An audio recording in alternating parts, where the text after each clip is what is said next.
Le groupe de travail sur l'immunité face à la COVID-19 et CanCovid organise une série d'événements mensuels, résultats et implications de la recherche.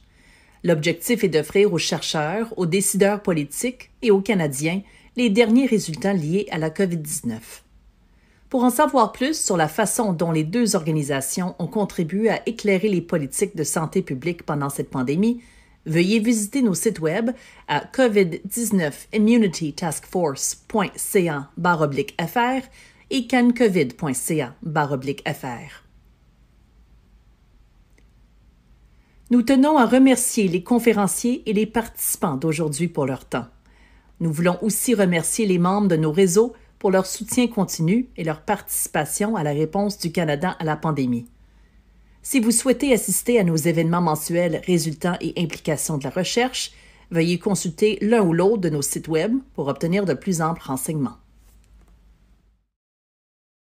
Welcome everyone to the fifth. Bienvenue à tous à la cinquième série GTIC, de séminaire, série de séminaires, et en partenariat avec Covarnet. Celui-ci, je m'appelle Dr. Catherine Atkins, coprésidente de GTIC, et je vais être votre animatrice aujourd'hui. Avant de commencer, on m'a demandé de vous donner quelques instructions puisqu'il y avoir une période de questions bilingues. Et nous sommes de fait fournissant de l'interprétation simultanée en français et en anglais et vers l'anglais. Au cinquième événement de la série des séminaires JTAC, CanCovid, celui-ci en partenariat avec Covarnet. Mon nom est Dr. Catherine Hankins, coprésidente du groupe de travail sur l'immunité face à la COVID-19 et je serai votre modératrice aujourd'hui. Avant de commencer, on m'a demandé de partager quelques instructions car nous aurons une période de questions et réponses bilingues et nous assurons donc une traduction simultanée en anglais et en français. At the bottom of your Zoom, en bas de votre écran Zoom, vous pourrez voir un icône qui ressemble à un globe. Choisissez Off si vous êtes bilingue et si vous voulez seulement entendre la langue originale. Et pour les anglais, vous pouvez choisir l'anglais afin de pouvoir entendre l'événement entier en anglais. La discussion des panélistes sera en anglais, mais les questions, la période des questions sera bilingue elle-même. Quand les questions sont posées en français, nos panélistes vont répondre en français. Si un panéliste en français peut y répondre à cette question. vous verrez l'icône d'un globe terrestre. Choisissez Off si vous êtes bilingue et vous souhaitez uniquement entendre le discours en direct. Participants francophones, sélectionnez l'option French afin de pouvoir écouter l'intégralité de l'événement en français. La table ronde serait en anglais, mais la période de questions et réponses sera bilingue. Lorsque des questions seront posées en français, nos panélistes répondront en français. Si un panéliste francophone peut répondre à la question. Veuillez sélectionner votre langue préférée maintenant. Please go ahead and select your language. Allez-y et s'il vous plaît, choisissez votre langue maintenant.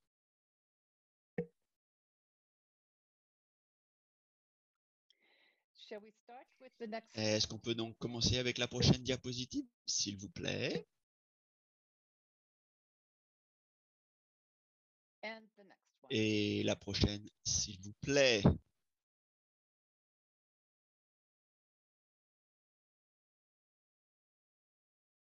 So, Donc, nous avons ici, en plus de moi-même, nous avons Marc-André Langlois qui est ici, qui est le directeur exécutif de Covarnet, ainsi que professeur à l'Université d'Ottawa.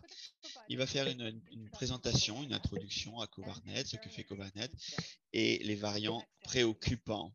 Prochaine diapositive, s'il vous plaît. Ensuite, nous aurons plusieurs panélistes qui vont parler des variants préoccupants. Ils sont tous financés par le groupe de travail, Dr. Mark Graham, qui représente Simon Fraser, qui est immunologie et vaccine. C'est un pilier donc adjoint pour Covarnet. Jean-Claude Roy, de l'Institut de recherche Linfoth-Talbot, l'Université de Toronto, et elle est le pilier en chef pour Functional Genomics and Function des variants préoccupants que représente Covarnet. Dr. Junley, qui est de l'Université de Toronto, il va nous parler des nouveaux vaccins. Dr. Shiro Piccirillo est de l'Institut de recherche situé à McGill University en immunologie et le pilier, le co-directeur des piliers Covarnet. Et Dr. Vrana, qui représente aussi le Linfoth Tannenbaum, l'Institut de recherche l'Université de Toronto, Viral Genomics et séquençage pilier adjoint de Covarnet. Donc vous voyez, nous avons vraiment des intervenants très, très intéressants pour parler des variants préoccupants. Ensuite, prochaine diapositive. Donc, il n'y a pas de conflit d'intérêt à déclarer auprès des panélistes en lien avec leur présentation. Diapo suivante, s'il vous plaît. Donc, juste pour vous mettre à jour le mandat, donc le groupe de travail, nous avons été créés en avril 2020 par le gouvernement du Canada. Notre mandat est ici, c'est catalyser, soutenir, financer, harmoniser les connaissances sur SARS-CoV-2, sur les immunités pour les ceux qui prennent les décisions au niveau fédéral, provincial et territorial pour afin d'aviser leurs efforts pour protéger les Canadiens, minimiser l'impact de la pandémie du COVID-19. Ensuite, voilà, ce sont les différentes priorités en recherche. Bien sûr, on a parlé beaucoup des études en séroprévalence pour évaluer l'étendue des infections de SARS-CoV-2 partout au Canada.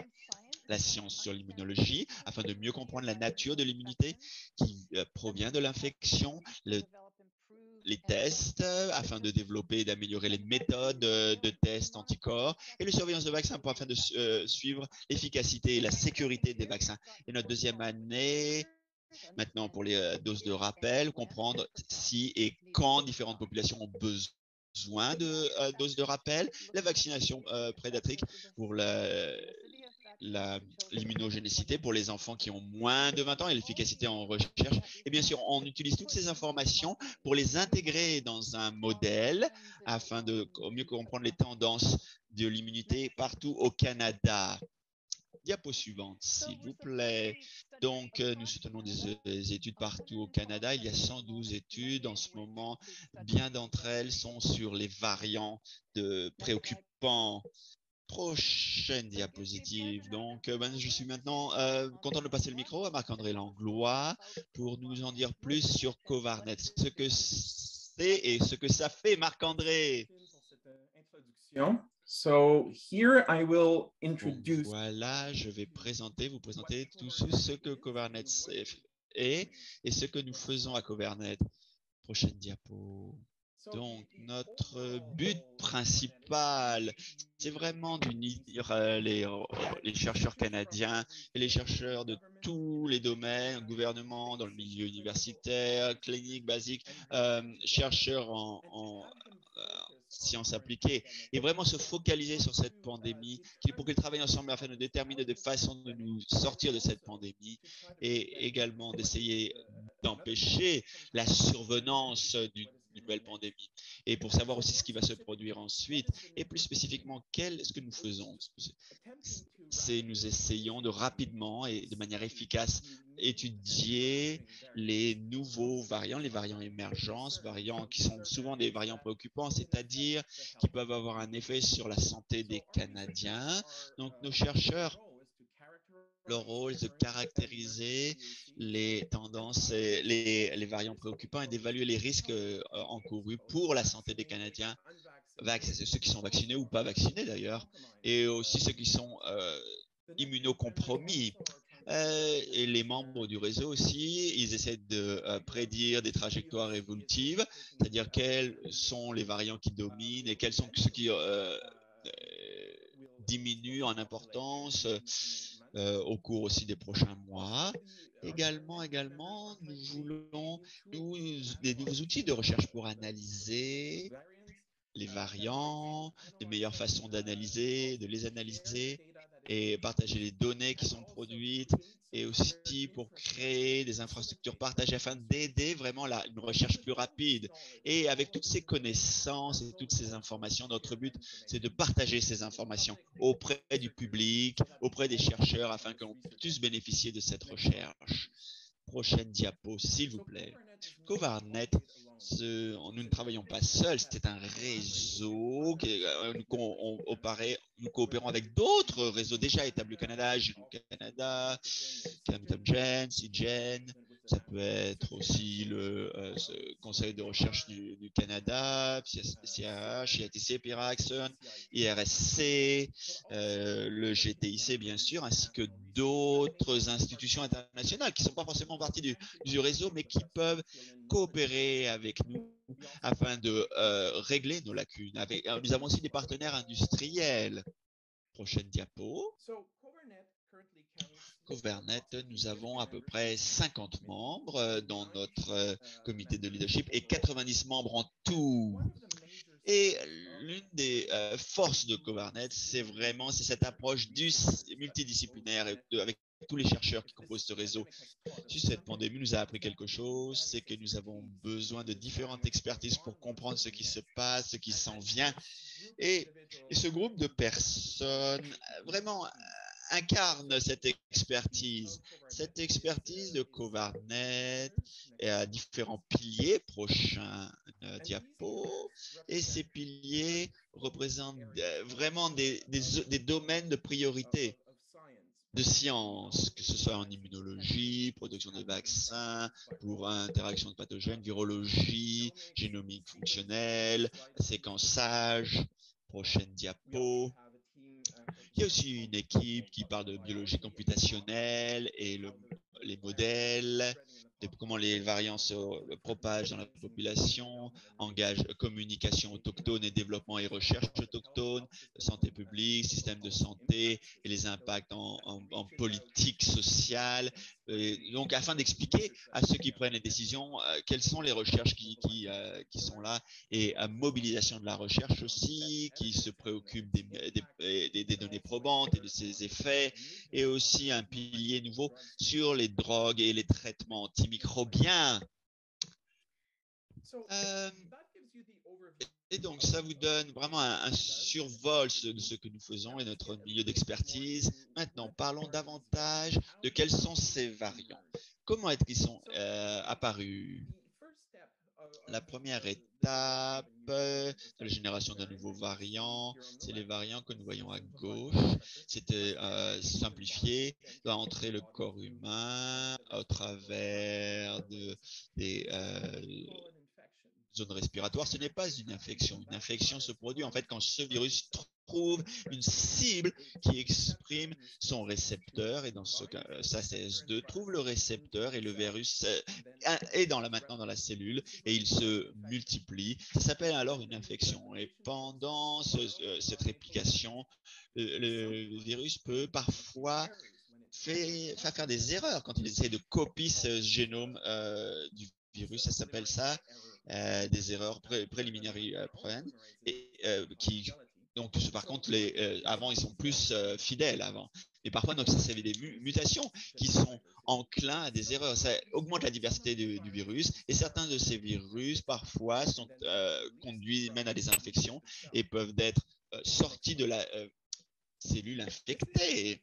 Voilà, c'est seulement la première étape de l'émergence de nouveaux variants. Une fois que le virus sort de ces cellules infectées, il doit vraiment travailler sur le système immunitaire. Le système immunitaire, ça peut être un hôte qui peut être vacciné ou pas, ou qui peut être immunocompromis. Et tout ceci va aider à sélectionner les différents virus qui survivent.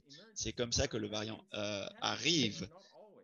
Mais pas tout le temps. Ils ne sont pas forcément tous transmissibles. Ils peuvent éviter la réponse. Ils peuvent être plus forts. Certains variants n'ont pas ces caractéristiques. Mais c'est un nouveau variant à ces caractéristiques. C'est ce que nous appelons alors un variant préoccupant. Et donc, le Covarnet essaie de faire le suivi là-dessus. Prochaine diapo. Pendant la pandémie, nous avons eu plusieurs variants alpha, bêta, delta, gamma. Maintenant, on est à Omicron. Et ce que vous voyez dans cette animation, c'est comment est-ce qu'ils ont pris le dessus les uns sur les autres, qui sont plus transmissibles. Bien sûr, ils ont plus de succès, ceux qui sont pour faire la transmission d'humain à humain, et qui se propage à toute la population. Donc, initialement, nous avons un variant qui était l'original variant, qui venait de Wuhan. Et puis petit à petit, l'émergence des nouveaux variants préoccupants, Delta, pendant la plupart de l'année dernière, et maintenant c'est le variant Omicron qui est le variant préoccupant. Et comme vous le voyez ici, il y a aussi VIH, c'est une sous-lignée de Omicron et qui maintenant prend le dessus par rapport à l'Omicron original. Maintenant, je vais passer la parole à Catherine. Merci beaucoup, Marc-André, de la description et le merveilleux travail que Covanat a fait pour nous donner vraiment des connaissances de base sur les variants. Maintenant, nous allons passer à la discussion. Je vais demander aux panélistes quelques questions sur la base de leurs recherches. Ensuite, à la suite de cette discussion, les participants vont pouvoir poser les questions de leur choix. Vous n'avez pas besoin d'attendre, d'écrire votre question. Dès que vous avez vos questions, s'il vous plaît, inscrivez-les, écrivez-les dans le chat ou dans le clavardage en bas de votre écran. La première question est pour Dr. Rana et Dr. Langlois.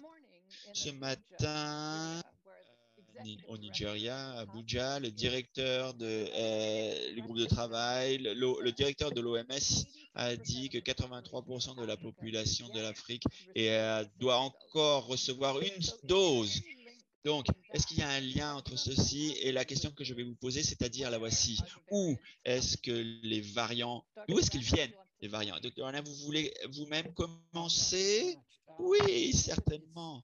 Je pense que ce n'est pas clair dans les régions, bien sûr, où il y a moins d'infections en lien alpha, Kent, au Royaume-Uni, puis après bêta, gamma, etc. Donc le nombre d'infections, comme Marc-André l'a dit, augmente la probabilité qu'on va avoir des variants qui peuvent faire deux choses. Une première chose, c'est-à-dire se transmettre beaucoup plus et aussi contourner la réponse immunitaire. Je ne pense pas qu'on ne comprend pas exactement ce que ça veut dire pour les variants dans une population déjà vaccinée ou précédemment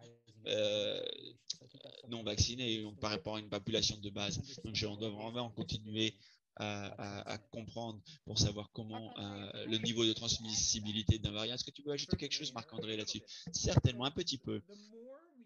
Plus nous fournissons un variant la chance de se répliquer pour différentes personnes, dans différents humains, dans différents autres, et pour cette propagation d'humains, on augmente la probabilité de générer ces virus qui ont des mutations, des nouvelles mutations. Une nouvelle partie de leur génome. On parle beaucoup de la protéine Spike, mais il y a 23 autres protéines dans ce virus. Et elles ont tout un rôle pour savoir à quel degré de virulence et quel est le degré de stabilité de ce virus. Plus le variant se propage et se réplique, plus la probabilité est forte qu'il va y avoir des nouveaux variants. Et je pense que c'est une source majeure de l'émergence de la création de nouveaux variants. Est-ce que c'est une inquiétude par rapport à l'équité globale mondiale vaccinale et c'est en lien avec le potentiel de générer des nouveaux variants? Je pense que c'est un thème sur lequel nous reviendrons pendant la réunion. Mais oui, ma prochaine question, la voici. C'est à Dr. Rana, c'est Dr. Cirillo, dans n'importe quel ordre, si vous voulez. Les variants, ils ont bien sûr, ils nous présentent bien des difficultés, et y compris, on ne peut pas savoir comment le système immunitaire de la personne va réagir à ce prochain variant, et à quelle vitesse de propagation, à savoir si le vaccin va pouvoir le combattre, et si c'est d'avoir nos outils diagnostiques vont encore fonctionner, si nos traitements vont encore fonctionner, etc. Donc, qu'est-ce que vous diriez sont les défis principaux que les variants nous proposent? Qui est le plus à risque et est-ce qu'on peut arrêter les variants? C'est en fait 3 questions. En fait. Voilà, on va commencer peut-être par ça. Qui veut commencer cette discussion, cette réponse? Je pense que Jeff devrait commencer, puis après, et puis moi. Donc, comme dans mon labo, on systématiquement fait le suivi la plupart des cas positifs à Toronto pour comprendre l'émergence des variants. Et ce qui est important que vous compreniez bien, c'est que les variants apparaissent tout le temps. Il y a des douzaines et des douzaines de variants dans la population de Toronto. Et certains qui sont complètement nouveaux, c'est des résidus cibles. On connaît des résidus qui nous permettent au virus de contourner la réponse immunitaire. supplémentaires, mais presque tous sont tous à Toronto. Ils émergent et ils circulent pendant un petit moment, et puis après ils disparaissent. Donc les variants sont là tout le temps. Et la réponse à la première question, c'est que on ne sera pas capable d'éviter les variants.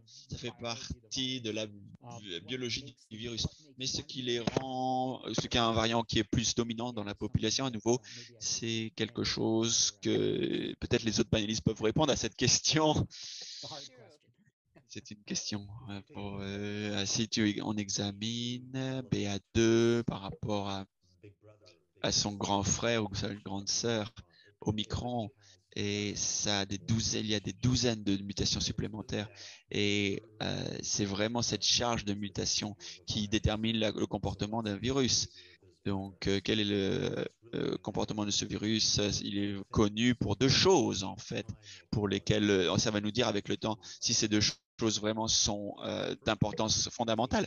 C'est la première fois, c'est l'augmentation de la transmission des virus. C'est des virus très transmissibles entre les personnes de 1 à 2 fois. On peut avoir un débat sur la valeur de cela. Et le deuxième aspect, c'est est-ce que ce variant BA2, par exemple, va pouvoir contourner la capacité des personnes à être réinfectées? Est-ce que ça contourne l'immunité qu'on a acquise avec une infection précédente, ou si ça contourne l'immunité acquise lors d'un vaccin précédent? Il y a des preuves nouvelles qui montrent que BE2 a un petit avantage parce qu'il contourne le potentiel par rapport à d'autres variants Omicron pour ce qui est de la capacité à circuler les anticorps et puis à s'accrocher et neutraliser ce virus. Mais je pense qu'il y a des études aussi qui montrent que ceci n'est peut-être pas le cas. Donc le potentiel de contourner le système immunitaire est d'une importance extrême. J'aimerais même ajouter que cette mutation est d'importance encore plus importante parce que ça peut échapper à l'effet protecteur. Et ce qui est disponible de ce qu'on vient de mentionner comme les anticorps du corps, qui sont donnés à l'individu pour limiter les transmissions et la progression des problèmes. Alors, c'est toujours un grand concerne un grand problème pour tous les variantes pour l'immunité. Peut-être. Alors, ça vient avec la troisième question, mais on pourra l'utiliser comme un bon exemple. Parce que Omicron lui-même a été trouvé à l'Afrique du Sud très tôt, car il y en avait les diagnostics comme le manque de tests PCR auparavant, et peut-être il faudra l'expliquer de plus, mais c'est BA2, il n'a pas cela. Alors, tout cela semble de ne pas avoir cela. Alors, on ne peut pas l'utiliser pour la détection plus tôt, il faut faire le séquençage, etc. Alors, où est-ce qu'on se trouve maintenant? Juste utilisant l'exemple, est-ce que ça va devenir prédominant au Canada? Est-ce que ça va aller le long de ce chemin-là? Est-ce qu'il faut se préoccuper de cela? Est-ce que bien le premier variant de Micron au moins, est-ce que comme cela a été un chemin d'évader à l'immunité, et puis on n'a eu qu'une molécule qui nous laisse, qu'est-ce qu'on va voir avec le 2? Avec le B2 vers B2, c'est accéléré. Alors, on peut voir les données sur le micron de OMS, BA1, BA2. Alors, pour commentateur, l'Organisation mondiale de santé pense qu'il y en a les propriétés similaires encore pour référer conjointement comme Omicron pour tous les deux. Et dans ce cas-là, c'est le taux de transmissibilité, ce qui a été augmenté beaucoup en comparaison avec les autres souches variantes. Et puis les deux, mais ils ont un avantage un peu plus haut. Et puis les périodes d'incubation un peu plus courtes avant d'être contagieux en comparaison avec B2 avec B1. Mais si on le met ensemble, tous les deux, ils sont beaucoup plus transmissibles que les variantes auparavant. Pour la transmission en comparaison avec les autres variantes. En termes de l'échappement à l'immunité, il y en a des différences entre Omicron BA1 et BA2. Le fait, ils sont un peu différents. L'alpha, c'était un peu la mutation un peu en avant, mais compte tenu de cela, si on voit le sérum du sang des individus vaccinés, des individus qui sont récupérés à des autres infections, ils peuvent prévenir et neutraliser le B1 ou B2 et c'est assez similaire. Peut-être un peu pire avec B2, mais les chiffres, elles sont plus ou moins comparatifs. Alors, en termes de l'habilité de neutraliser et d'évader l'immunité, les systèmes d'immunité, ils sont très similaires. Alors, dans ce cas-là, OMS pense qu'ils sont assez similaires pour les mettre ensemble. Le troisième point qu'on ne vient pas de discuter, c'est le taux de sévérité de maladie. Et c'est un point très important parce qu'il faut savoir où sont les données et puis pour savoir que les gens qui ont eu l'infection de variante A vers variante B, c'est-à-dire B1, B2, ont des résultats cliniques différents.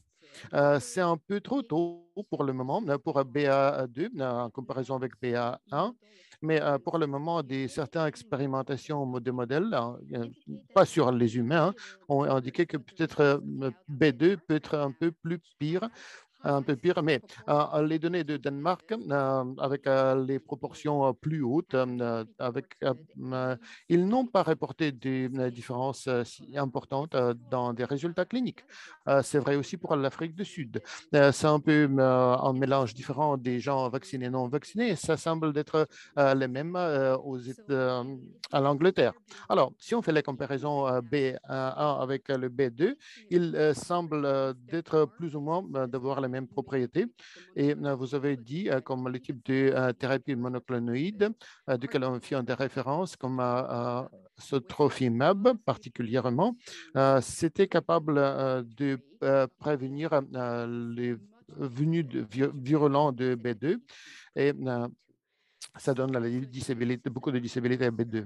Alors, les variants du concern pour les traitements vite pour des gens qui sont à l'hôpital. Mais le point à faire, c'est cela vous permet de vous prévenir d'être malade de B1 ou B2 si vous êtes vacciné vraiment. Si vous êtes éligible pour l'autre dose, la troisième dose, ça fait le boost et neutralise les réponses pour tous les deux. B1 et B2, ce n'est pas seulement selon les études de Covarnet, dans des études qu'on vient de mentionner, mais c'est vrai partout dans le monde. Et c'est partout dans les scénarios réels. Des gens qui ont été vaccinés 3 fois, qui ont eu 3 doses de vaccin, et ils ont beaucoup moins de taux, les possibilités d'être infectés par Omicron que les gens avec les 2 doses. Et ceux qui ont eu les 2 doses, ils ont normalement une forme beaucoup moins forte qu'avec une. Si on dit neutralisation ne marche pas pour Omicron, non, c'est pas ça. C'est les doses de booster, ça vraiment, ça assiste beaucoup. Oui, c'est un bon continuation pour la continuation à venir pour les vaccins, mais avant d'y aller, est-ce que quelqu'un pourra faire les commentaires entre les différences entre Delta et Omicron en termes des types de physiologie? L'Omicron fait la tendance d'être pour le plus sur les voies respiratoires supérieures. Est-ce que quelqu'un voudrait faire le commentaire? Marc-André doit le prendre, je pense. Et bon, c'est une des observations générales, la plupart avec le micron. Et pourquoi? Et ça explique pour un certain parti pourquoi c'est tellement transmissible. Parce que le point focal, c'est sur les voies supérieures. Et puis, pour les vaccins, pour l'immunité, pour les anticorps qu'on vient de développer, pour la plupart, les gens sont protégés dans la part antérieure. Et puis, cela permet à le virus de venir d'une manière plus facile et établir l'infection dans les voies respiratoires supérieures. Et c'est un départ saillant de l'Omicron qu'on voit en comparaison avec Delta. Merci, Kevin. Et bon, on va aller en avant, voyant les vaccins. On fait un bon travail, mais en protégeant les publics généraux de l'hospitalisation et des décès, c'est-à-dire généralement, pas les gens qui sont très vulnérables, mais généralement. Ils ont fait un très bon travail en nous protégeant de tous les variants précédents et ils font un travail plus ou moins bon en protégeant des gens de l'infection de l'Omicron. Et dans le dernier séminaire, on vient de discuter l'immunité qui est décroissante et la nécessité de faire des boosters, mais quand on voit le futur, potentiellement avec plus des barrières et les variantes, est-ce qu'il faut toujours regarder les vaccins? Est-ce que Dr. Liu, Langlois, Brockman, vous avez fait des recherches canadiennes qui essaient de développer la vaccine multivalent contre les multivariants et le MES parle de vaccins contre tous les virus du corona parce qu'il y en a tellement beaucoup de résidents qui sont exposés pour le virus corona et comme on vient de voir que ça vient de l'animal vers l'humain et puis en reverse, alors ça revient aux animaux alors.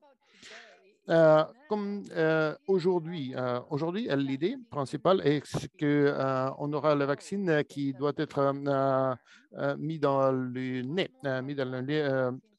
par évaporisation et pas comme l'injection au bras. Alors, dites-nous pourquoi c'est important et pourquoi un spray nasal, ça peut devenir plus efficace que l'injection. Alors, les slides les diapos et puis on va parler de ce que Dr. Langlois et Bettman vont nous dire. Oui, merci. Puis-je avoir mes diapos? Merci. Oui. Alors, merci Catherine pour l'introduction, pour les questions. Oui, c'est correct que l'utilisation commune des vaccins, ils ont fait un bon travail pour nous protéger des maladies. Ils sont moins efficaces pour nous prévenir l'infection et impartialement, c'est dû à le fait que les vaccins qui sont prouvés, ils sont donnés comme l'injection intramusculaire dans le bras et cela induit l'immunité systémique très fort avec les lymphocytes T qui résultent dans des grandes protections nos poumons, des cœurs, reins, foie, rate, mais les voies de donner le vaccin normalement, ça nous donne la réponse immunitaire, mais pas tout à fait de réponse immunitaire sur les voies respiratoires supérieures. Et c'est pourquoi peut-être bien on commence de voir moins de réponses pour l'Omicron qui se trouve dans des voies respiratoires supérieures pour la plupart. Le fichier à venir. Voilà. Comment les vaccins peuvent créer tous les deux, systémique et celle de voies respiratoires supérieures, c'est à l'aide de l'inhalation intranasale. Ou le spray intranasal qui peut donner plus de bénéfices que les injections. L'avantage de plus d'avoir la possibilité de prévenir l'infection des voies respiratoires supérieures qui, en théorie, peut prévenir le virus de faire la transmission et aussi à l'excrétion du virus. C'est la technique d'être appliquée au nez. Et puis, on va voir ces techniques d'être plus utilisées au futur, je pense. Alors, le projet qu'on vient de faire, c'est essayer de développer les vaccins nasals en se basant sur le vecteur adénoviral dépendant d'un virus auxiliaire. Un des avantages de cette plateforme HDAD, vecteur adénoviral dépendant d'un virus auxiliaire, cela nous permet d'avoir les HD, les vecteurs adénovirales dans le même vecteur. Par exemple, ici, par 4 variantes, y inclut les variantes d'Omicron. Cela nous permet de mettre beaucoup de variantes sous le même vecteur. Et puis, ça nous donne la capacité plus haute pour produire les lymphocytes T qui donnent la protection plus longue, à terme plus long. En ce qui concerne les vaccins universels pour le futur, pour tous les variantes en futur, on a eu des idées dans les champs de recherche. Par exemple, si on pourra désigner ce vaccin en se basant sur les acteurs des SNG en mettant tous les gènes ensemble, y inclut les mutations les plus fréquentes de protéines S pour conserver les épitopes de protéines S et pour en comparaison avec les autres candidats du dessin. Et puis, la réponse de lymphocyte T et pas pour les citer la réponse des anticorps. Oui, on a encore besoin de beaucoup de recherches dans ce domaine-là encore. Et c'est pourquoi je voudrais laisser les autres d'y parler un peu. Dr. Brockman. Si on a le vaccin nasal pour l'influenza, pour la grippe, est-ce que c'est la même idée de présenter l'éthogène pour le nez d'une manière plus proche? Est-ce que c'est nouvelle comme l'approche ou c'est quelque chose qui était déjà fait? Oui, c'est correct. Oui, on a cette expérience en générant les vaccins nasales avec l'approbation de Santé Canada pour la population générale. Alors, le travail ici devant nous, c'est excellent et c'est un des grands pas de nous mettre sur la plateforme où on pourra faire la livraison avec les sprays nasales. Oui, c'est intéressant, c'est très intéressant.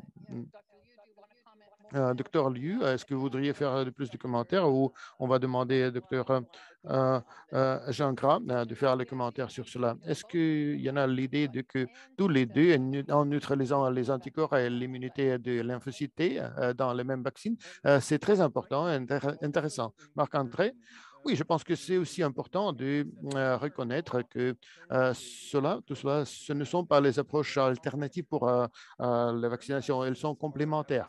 Les vaccins qui sont déjà là, ils sont très bons pour prévenir les maladies et je pense que ces vaccins ils, doivent être déployés d'une manière continuelle. Ces vaccins nasales, ils donnent un peu de plus de ces vaccins parce qu'ils peuvent neutraliser d'une manière majeure à point de l'entrée. Pour les voies respiratoires, quand le virus vient dans vos voies respiratoires, alors c'est là où il faut stériliser et neutraliser cela pour donner des réponses. Quand le virus vient à votre nez, alors vous aurez des anticorps et des cellules T qui vont prévenir le virus même d'entrer et de faire l'infection initiale. Alors, c'est là où on trouve les technologies de vaccins nasales et le point focal, c'est de prévenir les transmissions. Alors peut-être on pourra le voir comme tous les deux. On pourra avoir l'intramusculaire et on pourra avoir les boosters nasales aussi bien. Ce qui est intéressant, ce que vous présentiez, c'est la possibilité de modifier en accordance avec les variantes des épitopes au fur et à mesure quand on a besoin en procédant. Et c'est plus flexible peut-être en comparaison avec ce qu'on a maintenant. Oui, c'est vrai. C'est l'idée qu'on essaie de développer et en basant sur ce plateforme, car si on retire tous les pathogènes viraux, on aura beaucoup plus de l'espace et qui nous permet aussi potentiellement de réduire les avantages représentatifs dans une seule vaccine, le potentiel de faire la protection contre beaucoup de variantes. Et aussi, je suis d'accord avec mes collègues en ce qui concerne les avantages des sprays nasales, parce que c'est la protection au site de l'infection même. Et cela n'est pas, comment dirais-je, on n'essaie pas de remplacer les vaccinations qu'on a déjà, mais c'est en plus, ce sont les avantages de plus qu'on cherche. Et les bénéfices majeurs, ils sont que les ATI qui sont produits et qui nous assistent vraiment de prévenir les effets de l'infection en site même. Oui, très bien. D'autres personnes qui voudrions y continuer avant qu'on vienne au foire des questions, parce qu'il y en a déjà 18 questions dans la boîte de clavardage. Ah bon, oui. Juste en conversation qui était présentée par Dr. Luce. Beaucoup beaucoup de nos idées auprès de la communauté des recherches. Elles se portent sur les réponses du corps des virus. On parle des stratégies de panne, des pilules. Bien, faut toujours se concerter sur les parts virales. Le plus viral, par exemple, le spike, qu'on peut reconnaître dans tous les souches et variantes. Aussi, les réponses des lymphocytes T contre les souches différentes et les aspects différents importants des vaccins et des stratégies de l'élaboration de vaccins. Comme je vous ai ici, bon, les dernières questions avant des questions foires. Alors, où nous sommes. Nous voudrions tous savoir où nous sommes, où nous trouvons au sein de cette pandémie. La question est, quelle est l'endémicité et comment est-ce qu'on va voir le monde avec les variantes continues, les variantes de préoccupants continues? Ah oui, c'est impossible de prédire. Mais je dirais que ça revient à la question qu'on vient de poser au début. S'il y en a l'inéquité de vaccins qui sont autour du globe et les gens vont continuer d'être infectés, il y en aura toujours le risque de générer de nouveaux variants. Et c'est la chose que, bien, du point de vue d'endémie, ici au Canada, on, beaucoup de choses vont dépendre de ce que se passe au monde, des variantes, des virus qui vont être portés au Canada du monde. Et il faut que nous attendons qu'on aura des nouveaux variantes et on va les voir au Canada apparaître ici aussi bien. Alors, la meilleure chose qu'on pourra faire maintenant, c'est de faire vaccination pour la plupart des gens, le plus possible, le plus vite possible. Notre laboratoire bon, comme je viens de dire auparavant, on donne la suggestion que la troisième dose de vaccination, c'est très efficace. Et il faudra toujours dire aux gens que quand on vient de commencer le processus, la première dose, 50% de protection. Et puis, avec les vaccins maintenant, on voit toujours la protection beaucoup mieux contre les autres souches des 50 dès le début jusqu'à 80 maintenant. On ne se trouve pas dans une mauvaise place maintenant. On a fait un bon travail, mais il faut toujours se préparer pour ce qui vient en futur. Et l'endémicité ne vient pas à nous jusqu'à ce que ça vient pour tout le monde. Oui, oui, exactement. Alors, allons dans la foire Et de donc, questions. si vous Alors, voulez poser des questions, s'il vous plaît. La première question, qu'est-ce que serait le plus grand changement pour réduire le temps entre l'émergence d'un variant jusqu'à avoir des bonnes données épidémiologiques pour être vacciné? Et on n'a pas besoin d'avoir une diapo là-dessus. Tu peux enlever la diapo, on n'en a pas besoin. Voilà. Donc, je vois qui veut y répondre. Oui, je peux y répondre.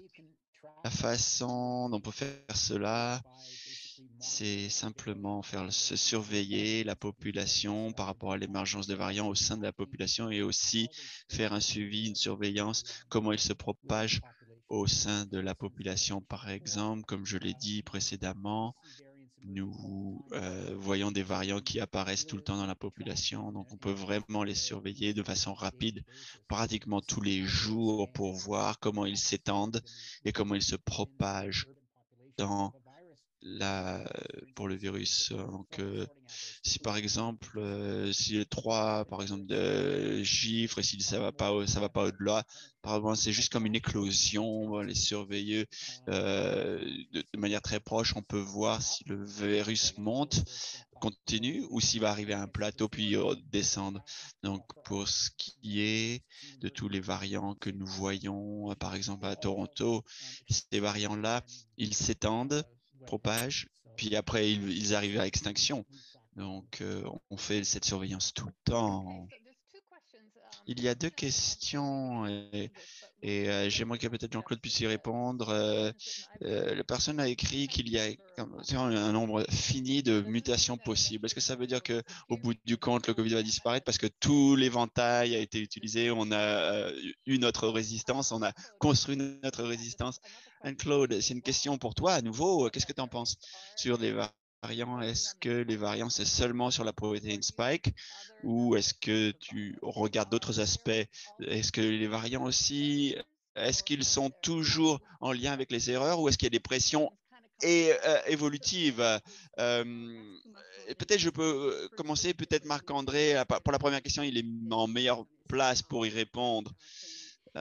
Pour ce qui est de sa formation, donc la question c'est est-ce qu'il y a des variants seulement sur la protéine spike? Non, non, non. Pour cette protéine de spicule, donc on voit pour que la compréhension, on sait, ça a été une priorité parce que c'est l'entrée virale, c'est avec la protéine de spicule.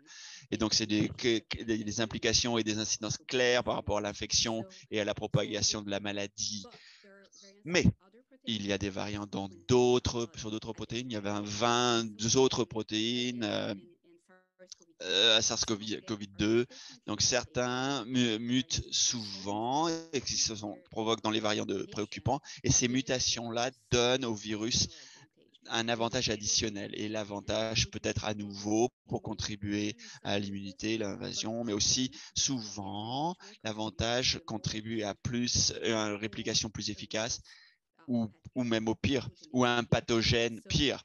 Donc, oui, dans notre réseau, on fait cette surveillance là-dessus et on fait différents types d'expériences pour vraiment regarder les différentes protéines. Le nitrocapsine, c'est l'une des protéines structurelles de SARS-CoV-2 et comme étant très caractéristique, mutation très caractéristique, on le voit très souvent. C'est encore peu compris comment est-ce qu'il contribue au pire de l'efficacité de cette protéine. Donc, nous les observons et on les examine aussi dans le contexte de l'intervirus. Si on isole le virus, BE1, BE2, alors on a Delta. Si on fait des expériences qui utilisent toute cette souche virale, alors on peut répondre à des questions sur toutes les mutations au sein de cette souche. Donc, je pense que je vais arrêter là et peut-être par rapport à la coexistence, Marc-André peut parler de l'évolution. Marc-André, si on peut revenir à cette question, est-ce que le Covid va simplement disparaître quand tout l'éventail, si on veut, des mutations a été épuisé quand on nous a construit la résistance? Qu'est-ce qu'on veut dire par viral fitness, donc l'aptitude de virus? On parle d'un virus qui est en super santé, en super forme. C'est un terme assez large. Pour faire retour ailleurs, le virus ne peut pas muter de manière indéfinie. Les mutations ont des conséquences. Une mutation peut aider le virus de certaine façon, peut répliquer un peu plus rapide, peut-être éviter les restrictions immunitaires, mais les mutations peuvent aussi défavorables au virus. Et ça peut en fait désactiver le virus et ces virus ne sont jamais sortis de l'organisme, ils ne se répliquent pas. Et donc certaines mutations sont neutres. On voit ce genre de mutation aussi, mais on les entend. Si elles ne sont pas utiles pour le virus, alors elles ne restent pas très très longtemps. Donc quand on parle d'aptitude ou de forme d'un virus, c'est-à-dire ça nous permet au virus à persister et à propager. Ça ne veut pas forcément dire que le virus est plus virulent ou cause des symptômes plus sévères. Ça permet au virus de se propager et dans un endroit local, là où il est. Un virus, par exemple, qui se propage dans une population naïve prologique, mais si dans une population par contre immunisée avec 2 vaccins ou 3 vaccins administrés, il y a d'autres caractéristiques. Il est possible que il va sacrifier sa capacité de répliquer afin de te permettre de contrecarrer la propagation. C'est vraiment un équilibre à trouver ce virus pour persister et aussi continuer aussi de se propager et aussi pour s'assurer sa propre capacité de se répliquer. Donc c'est toujours un espèce d'équilibre pour le virus. Est-ce que ça va disparaître? Bon, sachant que le virus est partout dans le monde et la répartition est très très large et il y a une très grande partie de la population humaine qui n'est pas vaccinée dans le monde, alors on peut s'attendre à ce que ce virus va pouvoir rester ici pendant longtemps, demeurer longtemps. Est-ce que ça va jamais disparaître? Je ne peux pas vous répondre, mais je peux vous garantir qu'on va avoir affaire à ce virus pendant très très longtemps. Merci. Peut-être une question très technique et je ne sais pas qui peut y répondre. Si les stringing return dans un vecteur, comment est-ce que vous allez vous assurer que la protéine peut se replier? Je ne sais pas du tout ce que cette question veut dire, mais peut-être qu'il y a quelqu'un qui peut y répondre. Or go ahead, June. Vas-y. Vas-y.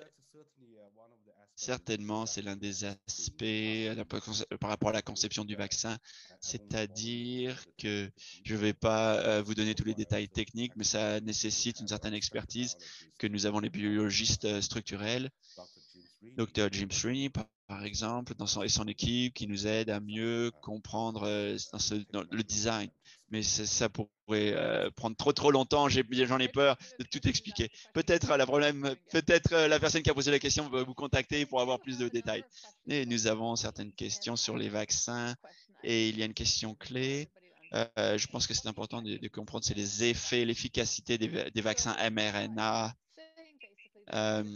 L'effet des vaccins traditionnels peuvent vraiment protéger contre la polio, par exemple, ou la variole. Pourquoi est-ce que ces vaccins mRNA seulement nous permettent l'expression de la maladie d'être diminuée? Il y a certains effets sur l'infection, oui, mais ce qu'on veut vraiment, c'est prévenir les éclosions et puis les morts, les mauvais résultats. Donc, est-ce que tu peux nous en dire? Je n'aime pas utiliser le terme en anglais qu'on utilise tout le temps, c'est-à-dire stériliser l'immunité, parce que je ne pense pas que les gens soient confus et pensaient que ça a une question de fertilité. Mais peut-être quelqu'un peut nous expliquer, pour la personne qui a posé la question, qu'est-ce qui est différent sur ce qu'on essaye de faire avec ces vaccins mRNA et pourquoi est-ce qu'on ne peut pas avoir l'élimination ou l'éradication avec les vaccins que l'on a? Who wants to take off their mic and take that? Okay, Marc-André. Vas-y, Marc-André, tu veux essayer? Ouais, alors, certainement, ce n'était pas une question au sujet du vaccin, c'est une question de pathogène. Le sang, les pathogènes qui sont transmis par exemple en VIH, qui sont transmis par le sang, par exemple les IST, ceux qui sont par inhalation, par ingestion. Il y a différentes façons par lesquelles le pathogène va entrer dans un organisme. Et donc dans ce cas, c'est un virus respiratoire.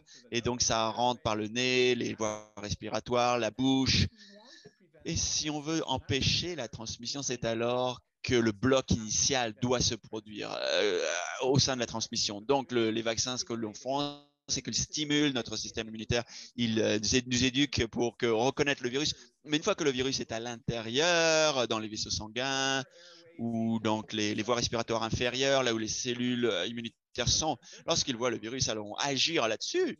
Mais le genre de vaccin que nous avons n'empêche pas cette transmission. Et donc, les vaccins mRNA peuvent être extrêmement efficaces pour empêcher la transmission et la maladie avec des autres pathogènes. Et on entend les vaccins mRNA utilisés ou conçus pour le VIH, contre le VIH. Et il y a une possibilité forte que ce type de vaccin va pouvoir empêcher la transmission. Alors, ce n'est pas la plateforme, c'est le virus même. Et c'est le virus, comme vous savez, c'est le virus comme variole qui, le carriage est asymptomatique et transmission est asymptomatique. On a beaucoup de défis pour nous. Alors, question pour vous, Geneviève. Quel vaccin nasal ont moins l'effet adverse que celle masculaire? Est-ce qu'il y en a des avantages pour l'utiliser? Et oui, les questions aussi un peu répondues par M. André. Est-ce qu'on peut utiliser le nasal et le musculaire en même? Et puis, cela est en connexion d'autres questions, les vaccins contre les grippes intranasales qui ne performent pas tout à fait bien. Alors, commençons par les événements adverses des vaccins nasales. Je pense que c'est les questions, ça dépend des dessins du vaccin. On ne peut pas généraliser en disant que les intranasales ne marchent pas tellement bien comme les intramusculaires ou vice-versa. Ça dépend vraiment spécifiquement sur le dessin des vaccins, la formulation des vaccins. Et quand cela vient aux réactions adversaires, alors en se basant sur nos cas, sur notre étude, l'intranasal n'ont pas eu des effets, des réactions adversaires en comparaison avec ceux intramusculaires. il y en a des avantages, ce sont des avantages en comparaison avec les intramusculaires. Et peut-être c'est plus sécuritaire quand on l'utilise en comparaison avec les intramusculaires. Mais encore une fois, je voudrais vous dire encore une fois, d'une manière spécifique, ça dépend du vaccin, de formulation du vaccin. On ne peut pas généraliser les formations en se basant sur cela, bon, de dire, comme c'était dit. Et un autre point, pourquoi les vaccins intranasales, euh, ils n'ont pas travaillé, marché bien contre la grippe? Alors, encore une fois, ça dépend du type de maladie. Euh, Comme on vient de dire auparavant, on ne peut pas faire les comparaisons on ne peut pas faire l'efficacité des vaccins si on utilise les deux maladies. Ça dépend des pathogènes, des virus, des bactéries, les mécanismes de comment la maladie vient d'infecter les cellules hôtes. Tout ça, ça dépend. Ça dépend vraiment de comment les vaccins ont été élaborés, de quelle est notre connaissance, le niveau de connaissance sur les pathogènes, sur les maladies et sur les maladies très spécifiques. On ne peut pas faire des décisions d'une mode généralisée ici, dans ce point-là. Merci. J'ai bien vu qu'on a pas mal de temps qui est déjà passé. Et puis, usés dans ce temps de variant. Marc-André, quelle est l'utilité du monitoring des eaux usées pour suivre l'évolution des variants? A-t-on besoin davantage de stations de mesure? J'ai aucune idée combien on en a. Est-ce qu'un programme national serait souhaitable? Marc-André. Est-ce qu'un programme national serait souhaitable? La réponse, c'est oui, puis je vais vous dire pourquoi. C'est que au cours de cette pandémie, nous avons découvert que la surveillance du virus dans les eaux usées, l'ARN, donc le génome du virus dans les eaux usées, nous permet de prédire la trajectoire de l'infection par un certain variant. Donc, on sait qu'il y a un délai d'à peu près 5 à 7 jours entre ce que nous voyons dans les eaux usées et ce que nous voyons dans les hôpitaux. Donc, ça nous permet d'avoir un système de surveillance pour nous aider à prévoir ce qui va arriver. Aussi, la surveillance des eaux usées nous permet de regarder à l'échelle d'une population. C'est ça la vraie force des eaux usées, c'est que ça permet de regrouper les échantillons de tout le monde à un seul endroit. Ça nous permet de regarder s'il y a émergence de nouveaux variants que nous ne connaissons pas. Donc, pouvoir faire le séquençage sur les eaux usées, pas juste la surveillance, mais le séquençage, ça nous permet de voir s'il y a des nouvelles mutations qui émergent, qui deviennent dominantes et qui éventuellement pourraient constituer un nouveau variant qui pourrait affecter la santé de la population. Donc, définitivement, la surveillance des eaux usées, c'est quelque chose de désirable dans le futur. Merci. Alors, la dernière question, je la donnerai à Chiro. Si le nombre de personnes infectées par le virus dans une société monte, atteint un plateau et redescend, est-ce que c'est le virus en lui-même, indépendamment des mesures mises en place et des vaccins?